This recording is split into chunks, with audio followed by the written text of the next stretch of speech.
Hello everyone, good morning. তো কালকে তো রবিবার ছিল, তো কালকে বিকেলে না ঘুরতে গিয়েছিলাম। কার সাথে গিয়েছিলাম, কিভাবে গেছিলাম, আর মেনলি হলো যে কোথায় গিয়েছিলাম, তাই তো তো সব তোমাদের সাথে শেয়ার করব। তো বিকেলবেলা ভেবেছিলাম 4টার সময় যাব, আর 4টার সময় যাওয়া হলো না এই রোদ্রেরটার জন্য। তার জন্য যেতে যেতে 5:30 বেজে গেছিলো। তোমরা বলবে যে আরে তুমি এগুলো কি লাগাচ্ছ, মুখে পাউডার এসব আবার লাগায় কেউ?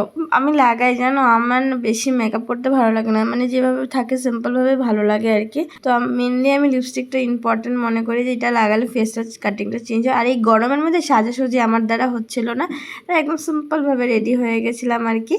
তো রেডি হয়ে বের হয়ে গেছিলাম যাওয়ার জন্য। তো আমার সাথে কে যাচ্ছে জানো? দেখো, এই হচ্ছে আয়ান সোনা।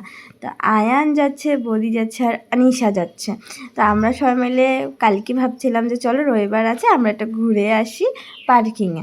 হ্যাঁ, পার্কিংয়ে যাচ্ছি, কারণ পার্কিংটা ভীষণ সুন্দর। ভাবলাম যে ফটো টটো তুলবো, একটু গল্প টল্প করবো, এই গরমে একটু হাওয়া টাওয়া খাবো। কিন্তু গাছের পাতা একটুকু হিল ছিল না, কি বলবো তোমাদের। তো একটু ঘুরে টুরে নিয়েছি, কিন্তু খুব সুন্দর না আমাদের পার্কিংটা, সত্যি খুব ভালো লাগে। সবাই এসে বসে থাকে, কি সুন্দর। আমরা যখন টিউশনি পড়তাম না শ্যামল স্যারের ঘরে, তখন আমরা রোজ, মানে আমার যত ফ্রেন্ড সার্কেল ছিল, মানে কলেজে লার্নিং কলেজ যখন পড়তাম, তখন সবাই ফ্রেন্ড সার্কেল মিলে না ছুটি হলেই আমরা পার্কিং যেতাম ঘুরতে, জানো।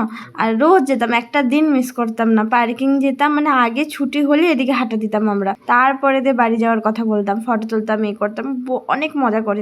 তখন তো এমন ছিল না, পার্কিংটা অন্যরকম ছিল, বাট তাও খুব মজা করেছিলাম। তারপরে আমরা ফুচকা খেয়ে নিয়েছি, মোমো খেয়ে নিয়েছি, খেয়ে তারপরে আয়ান সোনার ঘুম পেয়ে যাচ্ছিল, আমরা চলে যাচ্ছিলাম বাড়িতে। টাটা।